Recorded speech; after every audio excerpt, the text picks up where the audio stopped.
Greetings everyone, my name is Gigi and this is Let's Build, wherein I build a LEGO set timed to different media and talk about the facts concerning the topic of the build. Today's build is the LEGO Jurassic World T-Rex Breakout versus the SEGA Genesis Jurassic Park game from 1993.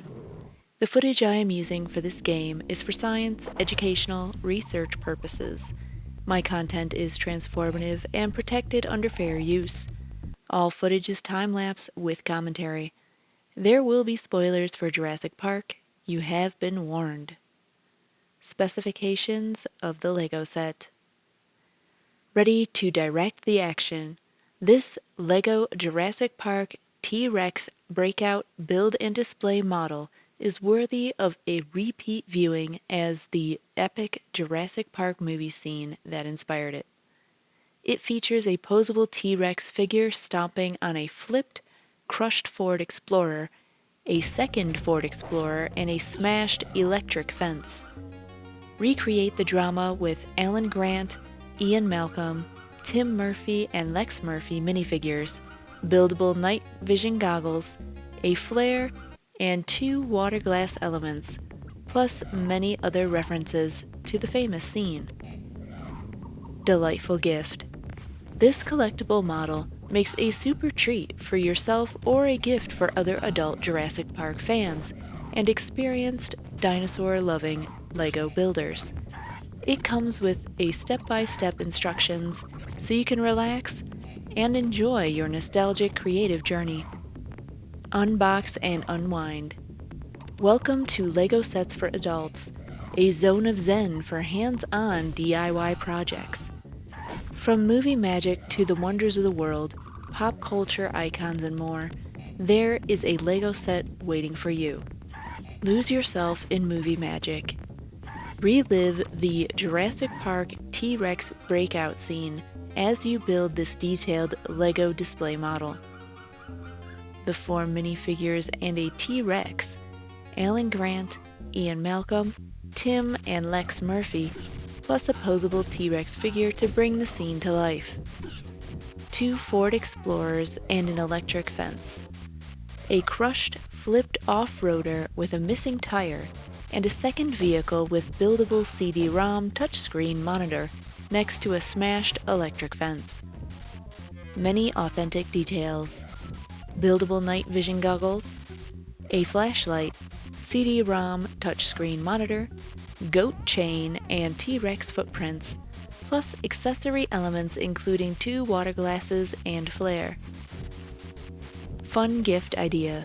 Treat yourself or give this 1,212-piece dinosaur building set as a birthday present, holiday gift, or special surprise to an adult Jurassic Park fan or experienced LEGO builder.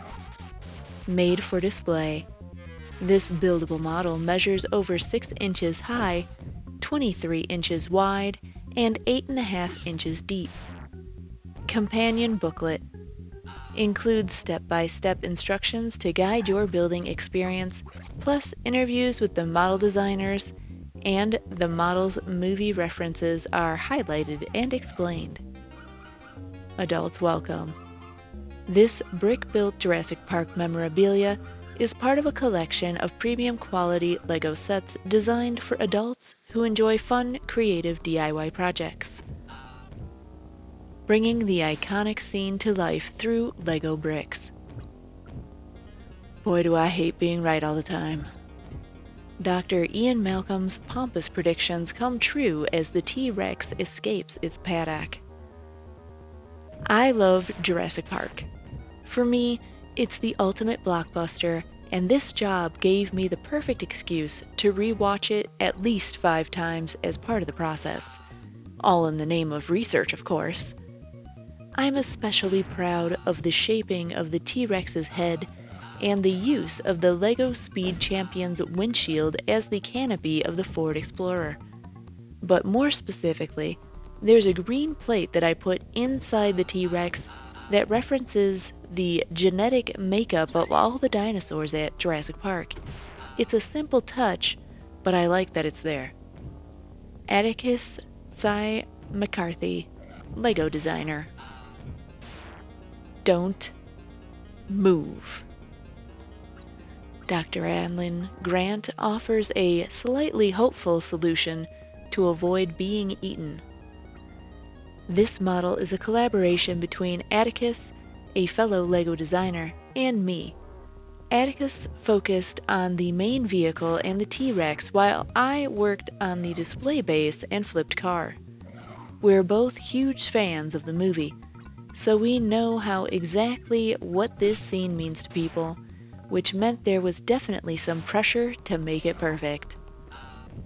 One of the most exciting things about working on this set is the sheer number of famous details and iconic elements contained within it. From the shaking cups of water that first signify the arrival of the T-Rex, that infuriating lamp, turn it off! The burst tires, the chain that held the ill-fated goat, and that's not even to mention the magnificent creature itself. There's just so much going on, and that presents an interesting challenge for us because we must keep everything in the right size and proportion in relation to the minifigs. Too much detail and things get very large very quickly. Keep the objects small, and there may not be enough intricacy. In the end, I think we found the right balance for the model to work as seen, while delivering a big hit of nostalgia. We hope our fellow Jurassic Park fans feel the same. Woon Zae-chi, LEGO Senior Designer.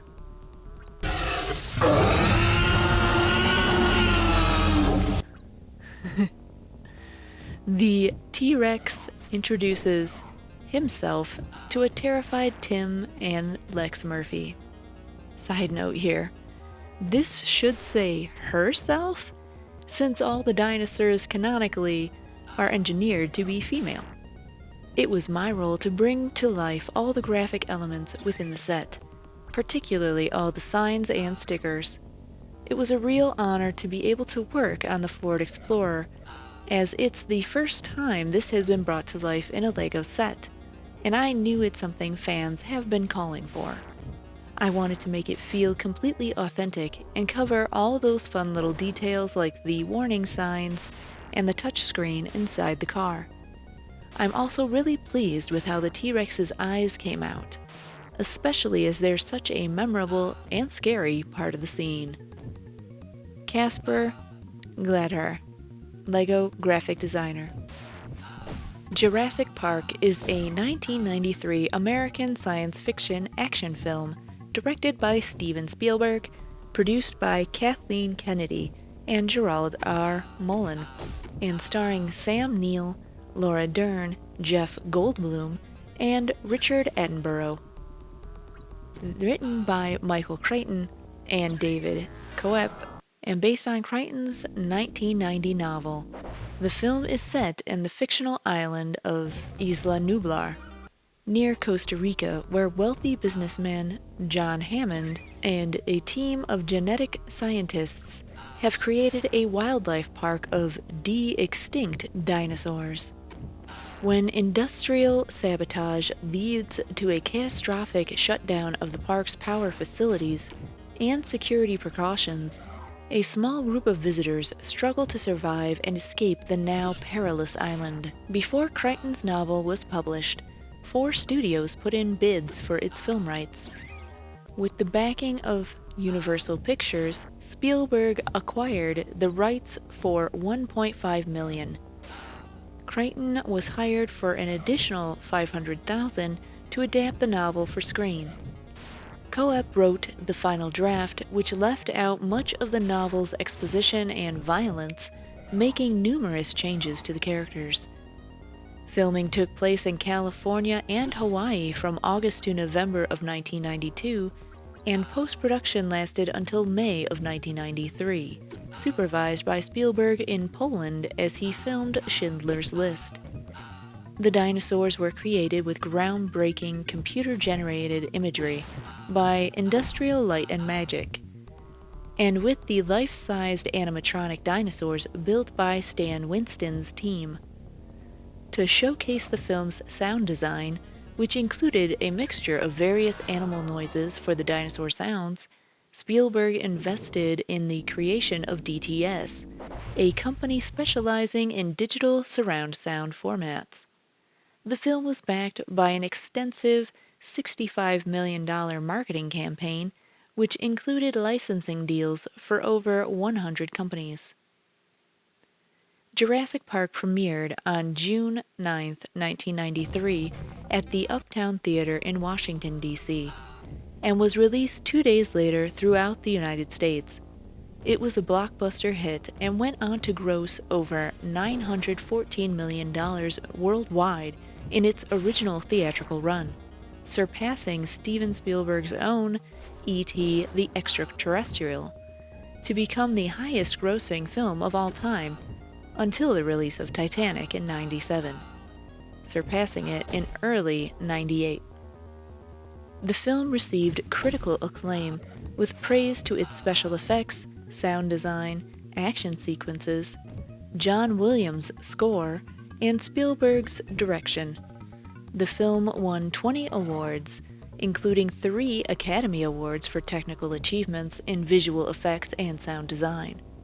Following its 20th anniversary re-release in 2013, Jurassic Park became the oldest film in history to surpass $1 billion in ticket sales and the 17th overall. In the years since its release, film critics and industry professionals have often cited Jurassic Park as one of the greatest movies in history. Its pioneering use of computer-generated imagery, or CGI, is considered to have paved the way for the visual effects practices of modern cinema. In 2018, it was selected for preservation in the United States National Film Registry by the Library of Congress as a culturally, historically, or aesthetically significant.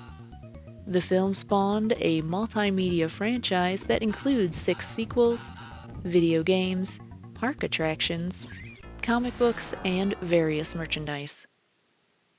Plot: industrialist John Hammond has created Jurassic Park, a theme park of de-extinct dinosaurs, on the tropical island of Isla Nublar, off the coast of Costa Rica. After a velociraptor kills a dinosaur handler, the park's investors, represented by lawyer Donald Gennaro, demand a safety certification or else they'll pull their funding. Gennaro invites chaotician Ian Malcolm, and Hammond invites the paleontologist Alan Grant and paleobotanist Ellie Sattler. Upon arrival, the group is shocked to see living Brachiosaurus and Parasaurolophus.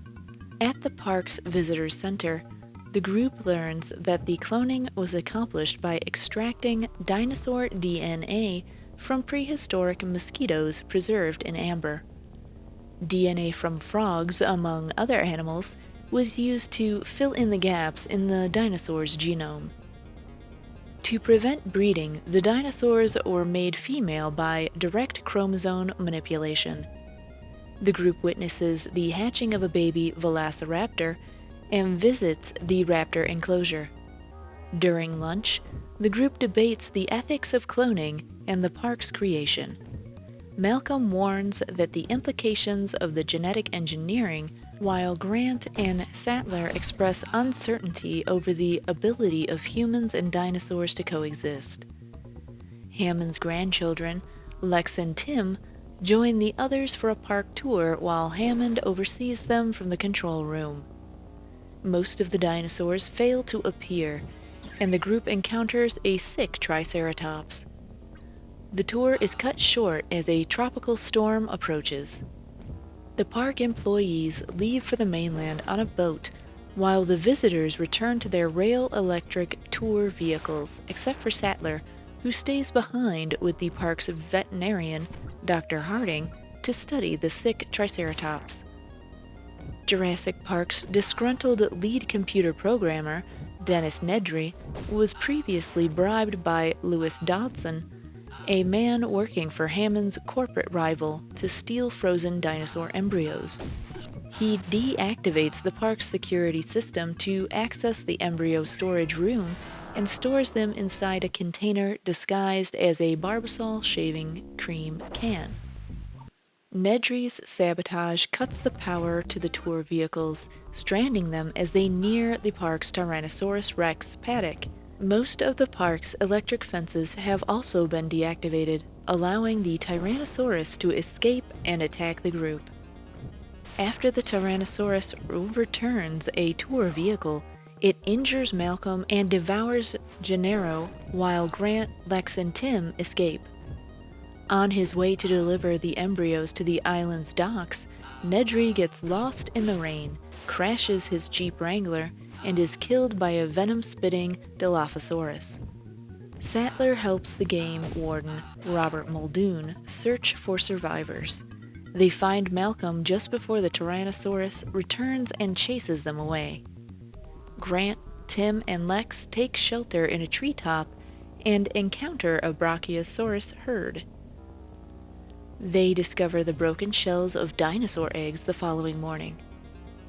Grant concludes that the dinosaurs are breeding, which is possible because of amphibian DNA. Animals like the West African frogs can change their sex in a single-sex environment, enabling the dinosaurs to breed, proving Malcolm's earlier statement that life finds a way. The three later encounter a Gallimimus stampede being hunted by the Tyrannosaurus. Unable to decipher Nedry's code to deactivate the security system, Hammond and Chief Engineer Ray Arnold decide to reboot the park systems. The group shuts down the park's power grid and retreats to an emergency bunker while Arnold heads to a maintenance shed to complete the rebooting process. When Arnold fails to return, Sattler and Muldoon head over, discovering the shutdown has released the velociraptors. Muldoon distracts two of them while Sattler turns the power back on before being attacked by a third and discovering Arnold's severed arm. While she escapes, Muldoon is caught off guard and is killed by a velociraptor. Production. Michael Crichton's 1990 novel Jurassic Park was originally conceived as a screenplay in the 1980s and went through numerous changes before being published as a book. In the late 1970s, a bidding war began for the film rights to Crichton's then upcoming novel Congo, which would not be made into a film until 1995. With Jurassic Park, Crichton hoped to avoid another bidding war and the same protracted outcome by offering the film rights at a fixed price of $1.5 million, as he was primarily concerned with ensuring that the film actually be produced. He was less interested in receiving a top offer. Crichton submitted the Jurassic Park manuscript to his publisher in May of 1990. Director Steven Spielberg learned of the novel that month while he was discussing a screenplay with Crichton that would become the television series ER. Spielberg had a lifelong fascination with dinosaurs and expressed interest in Jurassic Park. After reading The Galleys, he committed to direct the film adaptation. He liked the novel's sense of adventure and its scientific explanation for dinosaur resurrection, saying it provided a really credible look at how dinosaurs might someday be brought back alongside modern mankind. Several characters were modified for the film. Originally a ruthless and greedy businessman in the novel, Hammond was rewritten to be sympathetic, as Spielberg related to the character's obsession with showmanship. The ages of Tim and Lex were switched. Spielberg did this because he wanted to work with the younger Joseph Mazzello, and it allowed him to introduce the subplot of Lex's adolescent crush on Grant. For the film, Lex would also take on Tim's interest in computers. In another change, Grant and Sattler were made a couple for the film, adding subtle romance. Co-op changed Grant's relationship with the children, making him initially hostile to them to allow more character development.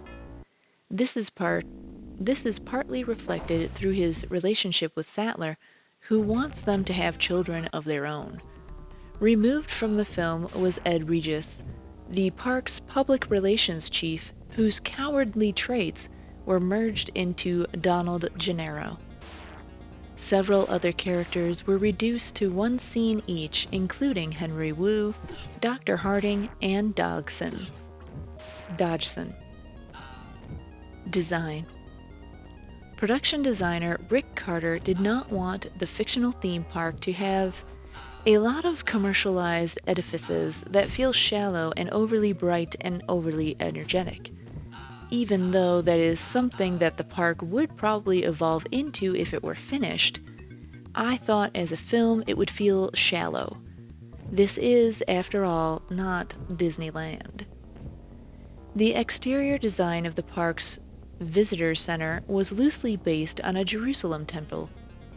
The interior design featured a dinosaur theme, including skeletons and a mural, the latter by artist Doug Henderson. For the control room, set designer Lauren Corey referred to computer environments at several theme parks as well as the Massachusetts Institute of Technology. The set included a wall-mounted 6x8-foot screen and numerous computers lent by Apple, Silicon Graphics, and Thinking Machines Corporation. The park's vehicles were designed by art director John Bell. Crichton's book had electric-powered Toyota Land Cruisers as the tour vehicles, but Spielberg made a deal with the Ford Motor Company, which provided 7 Ford Explorers. They received a custom paint job and plexiglass roof. Like in the novel, the vehicles are presented as autonomous cars.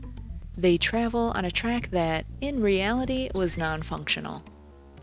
Industrial Light and Magic, along with veteran customizer George Barris, modified the Explorers to be controlled by drivers hidden in the trunks of the vehicles, with front-mounted cameras allowing them to see the road. Barris also customized Jeep Wranglers for use by the park's workers. In the film, Dodgson gives Nedry a container disguised as a can of shaving cream, which is used to transport the stolen dinosaur embryos. According to Bell, the script did not specify a brand of shaving cream, so he browsed at a drugstore and eventually chose Barbasol for its distinctive design. In addition, Bell designed night vision goggles to be used by Tim prior to the T-Rex Breakout. The decision was made to forego a costume designer. Instead, Mullen brought on the costume supervisors from Hook, who selected ready-to-wear clothing for the cast from various retailers. Malcolm's all-black outfit was an aspect lifted from the novel, and Goldblum added to it by wearing a black leather jacket. Hammond's all-white outfit was meant to evoke him as sort of a religious figure or deity. Filming: Hawaii. The film's fictional setting of Isla Nublar is located near Costa Rica, which was briefly considered as a filming location early on, but this idea was scrapped as production would have occurred during the country's rainy season. Puerto Rico was seriously considered as well until Spielberg settled on Kauai, Hawaii. He attributed this decision to his age. Had I been 26 instead of 45, I might have gone to Yucatan or the Philippines or Costa Rica, someplace really rugged. He also liked the idea of staying in a nice Hawaiian hotel with room service and a pool, while stating that the tropical landscapes were as good or better than the alternative sites.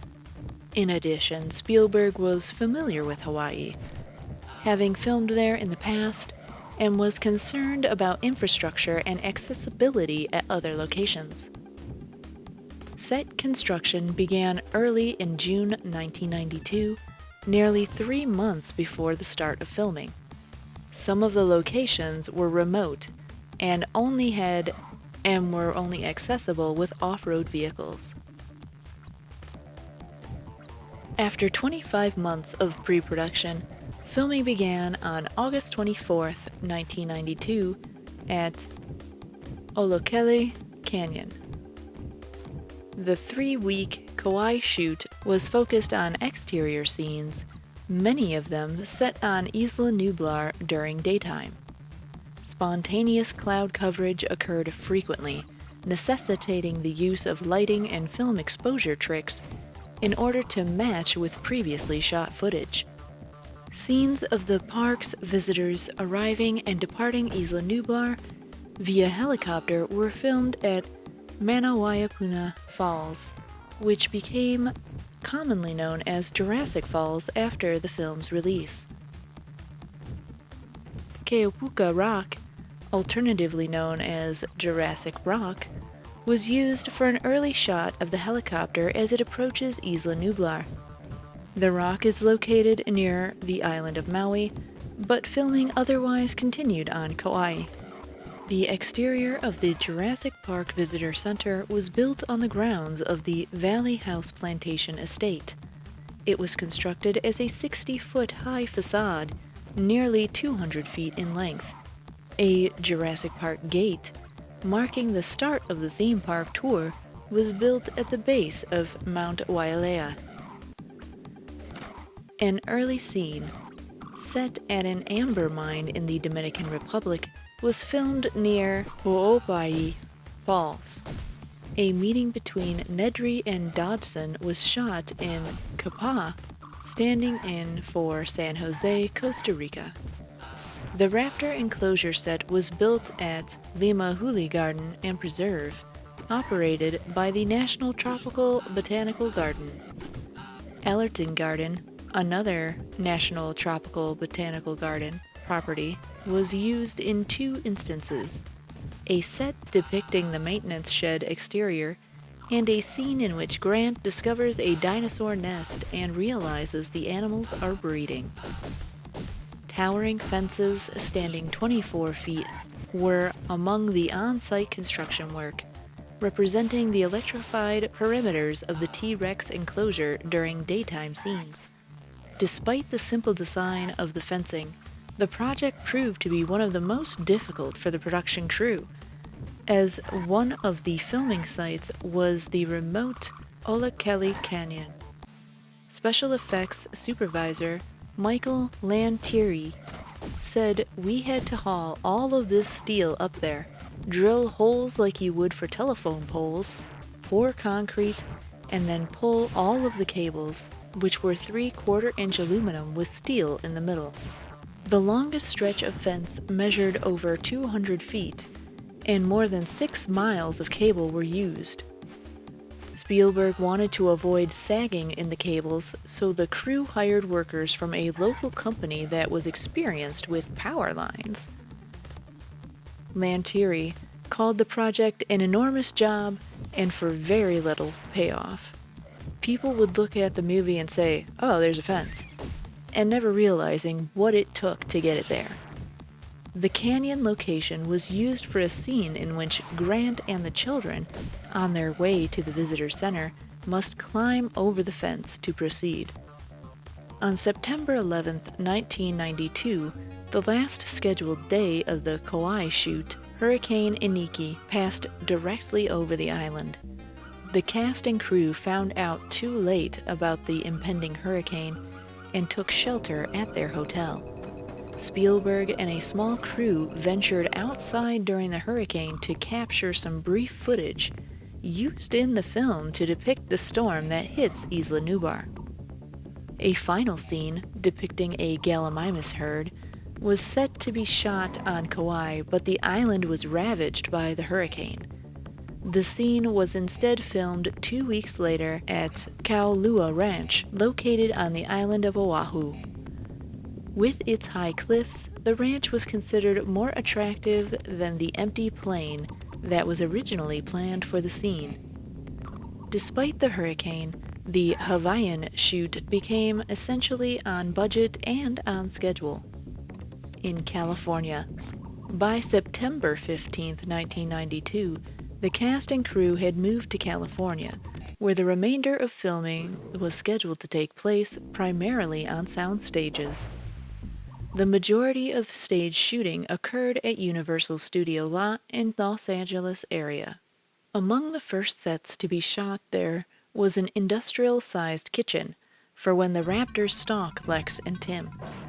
Because the kitchen was filled with reflective surfaces, Cundy had to carefully plan the illumination while also using black cloths to hide the light reflections.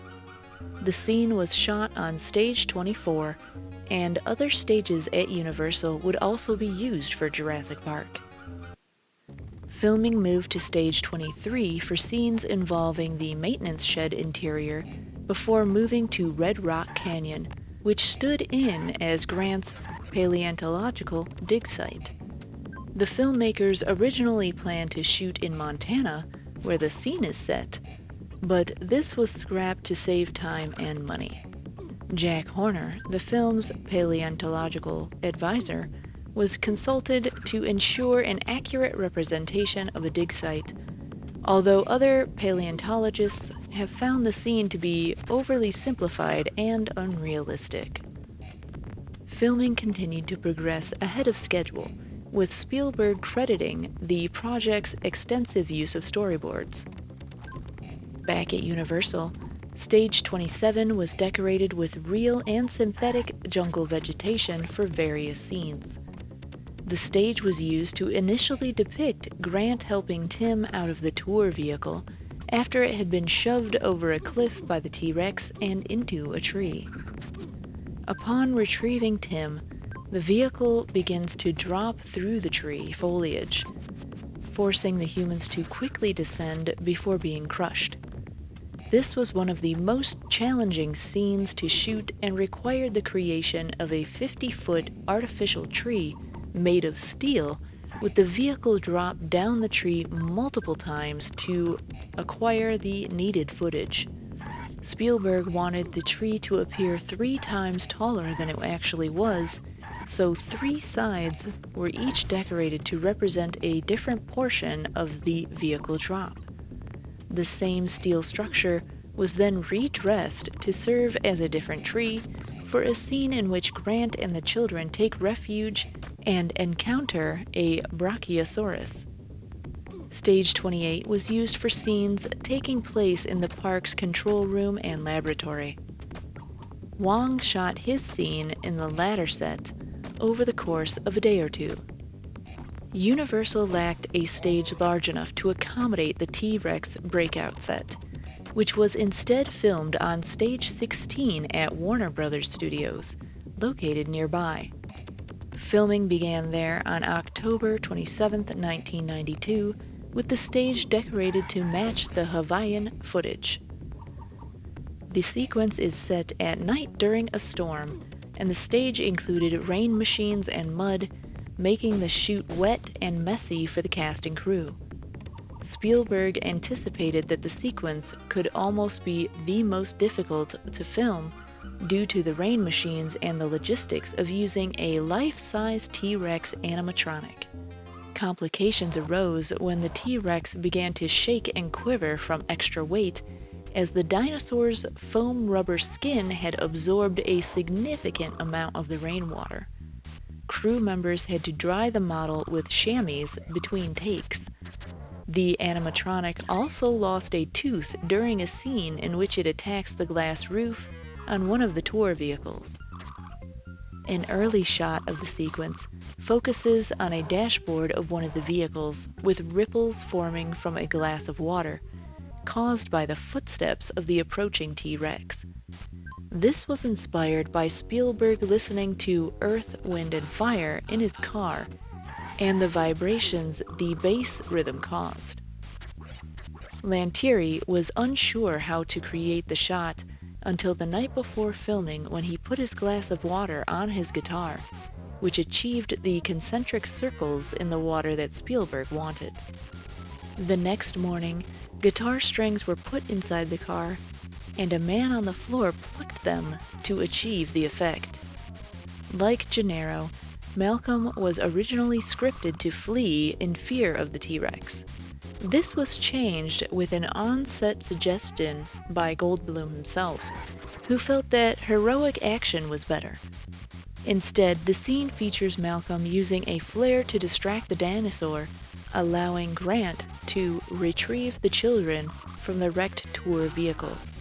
The T-Rex sequence at Warner Brothers, shot weeks before the end of filming, made Spielberg realize the dinosaur as the main star of Jurassic Park. He felt that audiences would be disappointed if the T-Rex did not make a final appearance, and had the ending changed so the dinosaur faces off against multiple raptors in the visitor's center, inadvertently saving the humans. Afterward, the T-Rex makes what Spielberg describes as a King Kong roar, while a banner reading, "When dinosaurs ruled the earth," falls. As previously written, Jurassic Park would end with a single raptor pursuing the humans and Grant using a platform machine to maneuver the dinosaur into a fossil Tyrannosaur's jaws. The visitor center interior was constructed on stage 12 at Universal. Cundy shot the finale with wide lenses to show off as much of the set as possible, but this also made the placing of the on-set lights a painstaking process. Jurassic Park wrapped under budget with 12 days ahead of schedule on November 30th, 1992. Dinosaurs on screen. For Jurassic Park, Spielberg sought to go beyond a simple monster movie, with Carter stating that they tried to find the animal in the dinosaur as opposed to the monster in the dinosaur. The idea was not to make them any less threatening, but rather to keep them from doing as much monster shtick. Spielberg hired paleontologist Jack Horner to ensure that the dinosaurs would be designed and portrayed accurately based on the then-current knowledge of the animals. Certain concepts about dinosaurs were followed, like the theory that they evolved into birds and had very little in common with lizards. This prompted the removal of the raptors' flicking tongues in early animatics, as Horner complained that it was implausible. Despite the film's titles referencing the Jurassic period, Bronchiosaurus and Dilophosaurus are the only dinosaurs featured that lived during that time.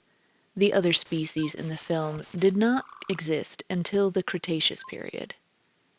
The latter period is mentioned early in the film when Grant describes the ferocity of a velociraptor to a young boy, saying, "Try to imagine yourself in the Cretaceous period." Effects. The dinosaurs were created through various methods, including animatronics and computer-generated imagery, CGI. Spielberg sought to use full-scale dinosaurs on set as much as possible, rather than relying on stop motion, a post-production method that was commonly used in dinosaur films up to that point. He knew early on that stop motion would still be needed for wide shots of the dinosaurs.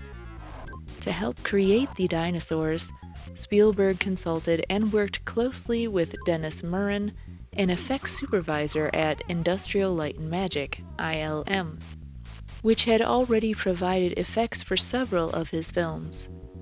Spielberg hired Phil Tippett to create the dinosaur-wide shots using Go Motion, a variation of stop motion with ILM set to refine his work through compositing. Separately, Spielberg thought of hiring a ride designer, Bob Gurr, to create the full-scale dinosaurs, having been impressed by his work on a giant mechanical King Kong made for the King Kong Encounter at Universal Studios Hollywood.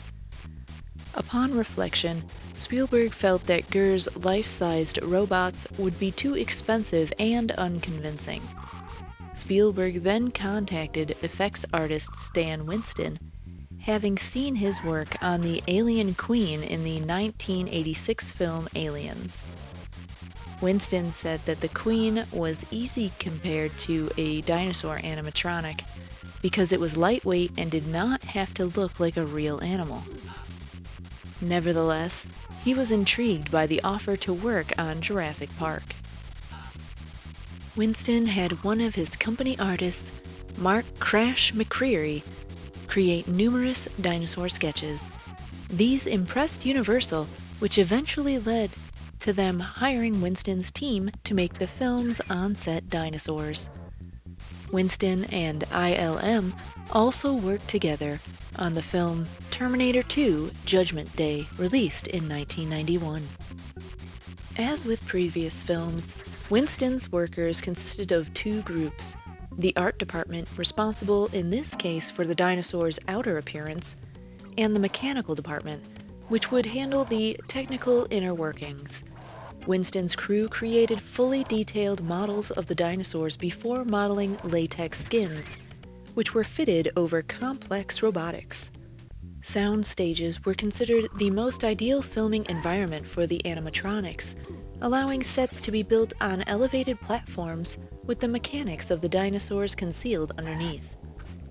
In addition to wide shots, Tippett was tasked with creating go-motion animatics early on to help develop two major sequences, one depicting the T-Rex Breakout and the other involving the raptors in the kitchen. His team built the dinosaur puppets and based their design on the maquettes made by Winston. Despite Go Motion's attempts at motion blurs, Spielberg found the end results unsatisfactory for live-action feature films. He wanted to include a stampede of dinosaur herds, but was unsure how to achieve this. After breaking new ground with the CGI effects in Terminator 2, Murin thought ILM could handle the stampede rather than Tippett. Creating herds of animals with puppets would be very difficult, so I thought maybe that was something we might be able to do with the computer graphics. ILM animator Steve Williams believed that more could be done with the CGI than just the stampede. All of us really wanted a crack at the T-Rex, but we thought we could never get it because Stan was already in there, and so was Phil. But the attraction was strong, so I secretly started building some T-Rex bones in the computer. Williams scanned various photographs to create his virtual skeleton and then animated a walk cycle for it. Fellow animator Mark DePay also believed that CGI could be used for the film on a large scale, pushing Murin for months to consider the possibility. Murin, Kennedy, and Mullen were impressed when Williams unveiled his skeleton animation, and Murin was given the approval to explore the use of CGI for the herd shots. The T-Rex animation was examined further. Winston's 5th scale prototype of the dinosaur was scanned by cyberware, and the data was refined with various computer programs to fit over the skeleton, creating a digital T-Rex. Other programs were used to animate the creature, with the finished result impressing Spielberg so much that he scrapped the go-motion method, instead tasking ILM with creating digital dinosaurs for full-body shots. Upon seeing the T-Rex animation, Tippett had declared, "I think I'm extinct." Spielberg had this incorporated into the script. Grant, impressed by Jurassic Park's living dinosaurs, says to Sattler, "We're out of a job." To which Malcolm replies, "Don't you mean extinct?" According to the behind-the-scenes book, The Making of Jurassic Park, an adventure 65 million years in the making, the infamous roar of the T-Rex was a composite mix of a baby elephant's squeal, an alligator gurgle, and a tiger's snarl. The very deep alligator vocals acted as the low-frequency element of the final roar. However, the key part of the sound is the high-frequency element, the baby elephant. Music. John Williams, a frequent composer of Spielberg's films, began scoring Jurassic Park at the end of February 1993, and it was recorded a month later. Alexander Courage and John Neufeld provided the score's orchestrations. As with the Spielberg film Close Encounters of the Third Kind, Williams felt that he needed to write pieces that would convey a sense of awe and fascination.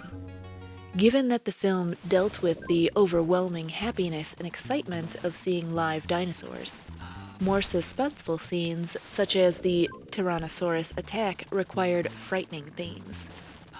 The first soundtrack album was released May 25, 1993.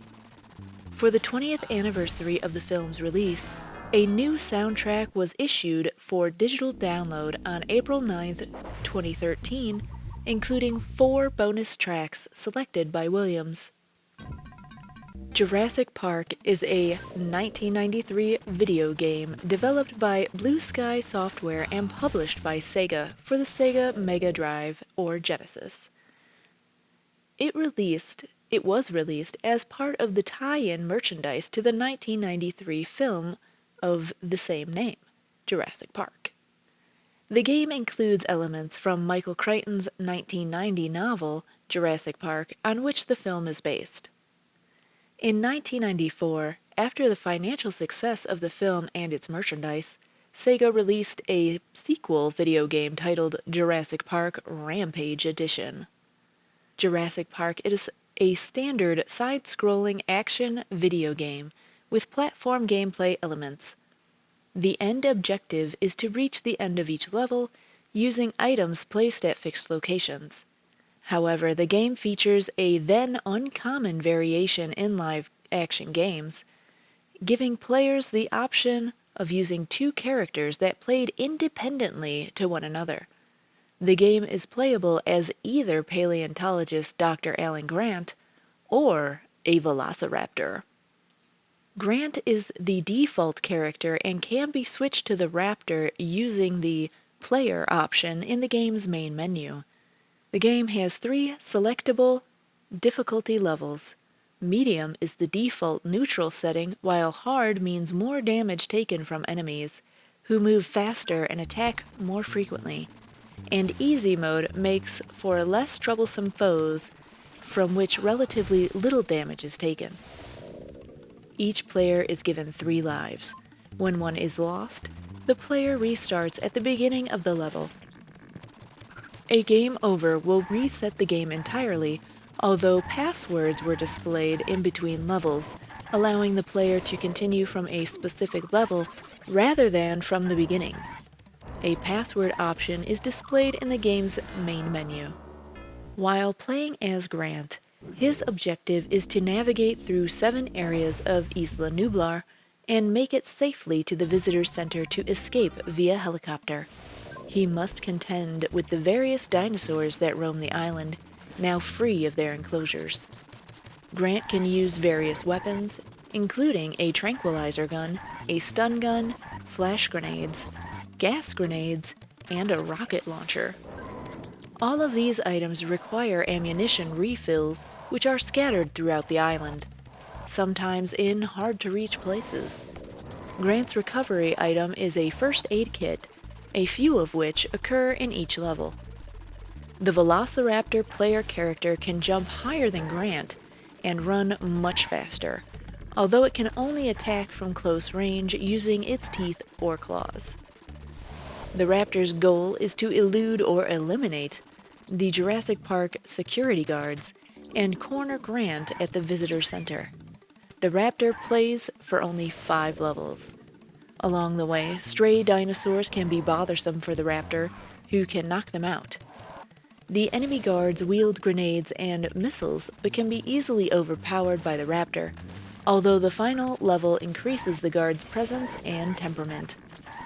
The raptor's health item is generic meat, although it does have the ability to eat a comfy to refill its health as well. Development. Acclaim Entertainment and Activision had both bid for the rights to produce the Sega Genesis version of Jurassic Park, but lost to Sega. Doug TenNapel was the lead artist for the development team. The game's animators, consulted experts who worked on the film on how the game's dinosaurs should look. The development team also consulted with paleontologist Robert Baker, who dissected a supermarket chicken to demonstrate the similarities of dinosaur anatomy to bird anatomy. Baker also appeared in a commercial for the game. For the game to reflect the latest dinosaur discoveries and theories, the development team took field trips to museums of natural history and zoos to observe the feeding habits and physical movements of birds and reptiles, such as ostriches and alligators. Jurassic Park was the first game by SEGA to be developed using Silicon Graphics computers at the company's new development facility. Such computers were previously used to create computer-generated dinosaurs for the film. The 3D models for the game's dinosaurs were created using stop-motion photography, while a team member was filmed acting out Grant's movements and then was digitized. Many dinosaur models used for the film were sent to the game's development studio so they could also be filmed and digitized while in motion. A $75,000 Velociraptor puppet from the film was also used for production of the game. The game features artificial dinosaur intelligence that causes the dinosaur enemies to react differently every time a level is played, giving the player a unique experience each time. Elements from Michael Crichton's novel, Jurassic Park, were featured in the game, including the presence of Proconthosognathus and pterodons, and the Jungle River attraction. The game used the film's original planned ending, in which Grant would eliminate the velociraptors by manipulating a Tyrannosaurus Rex skeleton in the visitor's center. The game's volcano level was not featured in the novel or the film. Sam Powell composed the game's music and sound effects. By June of 1993, the development team had been working on the game for 15 months. The game's development had been kept secretive up until that month, when the game was publicly unveiled for the first time at Chicago's Summer Consumer Electronics Show. Jurassic Park was the first film-based video game to give players the option of playing as a protagonist or the antagonist. Release. Jurassic Park was released in the United States August 10, 1993, and was the first video game to utilize Sega's new rating system, receiving a GA, or General Audience, rating.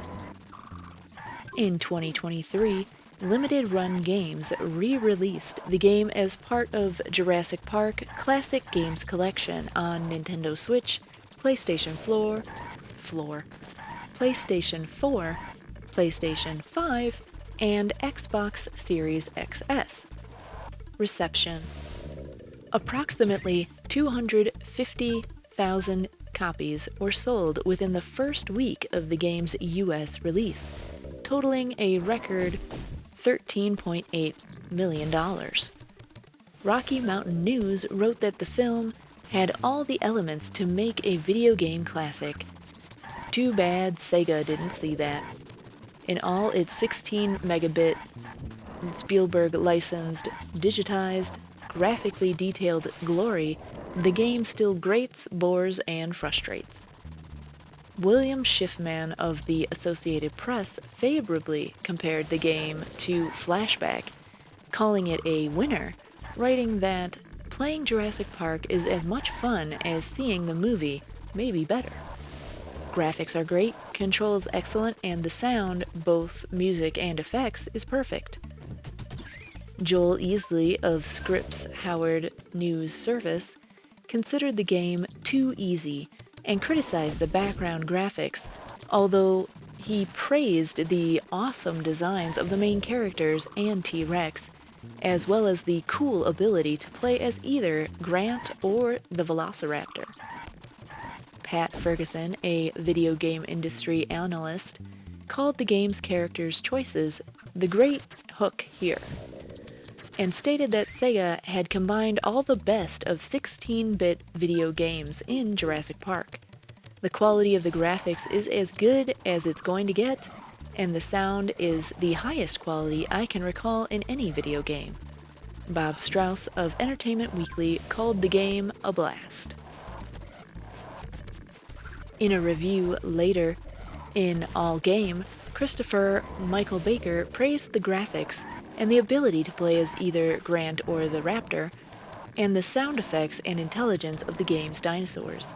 Baker concluded, "It's the type of game that, even though it is the product of movie merchandising, is fabulous on its own. A rare find indeed." In 2005, Morgan Webb of X-Play criticized the game as a poor movie tie-in and included it on the show's list of games we wish were buried in New Mexico, referring to the Atari video game burial. Game Informer declared the Genesis version of the Jurassic Park somewhat superior to the SNES version in a 2012 comparison of the two games. IGN also deemed it superior in 2019 for offering the ability to play as a raptor. One of my favorite films growing up was Jurassic Park. I remember seeing it opening weekend with my dad and sibling at Star Theater, where they gave all the kids a 9-inch plastic T-Rex skeleton statue. As a kid, I played this game for the SEGA Genesis. I loved playing the game as the raptor, wreaking havoc until I would get frustrated with all the deaths from confusing graphics.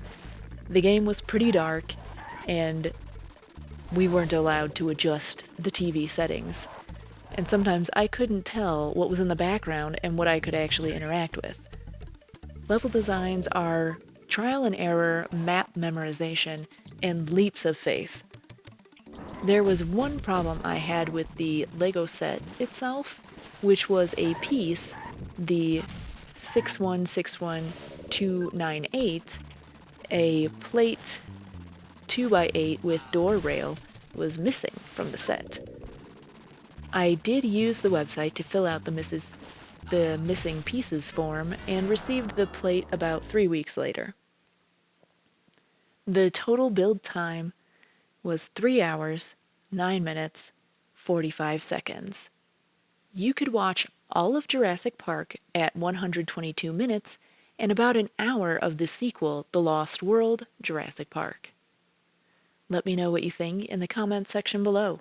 Remember to like, subscribe, share, ring that bell, all the things for the YouTubes. Thank you.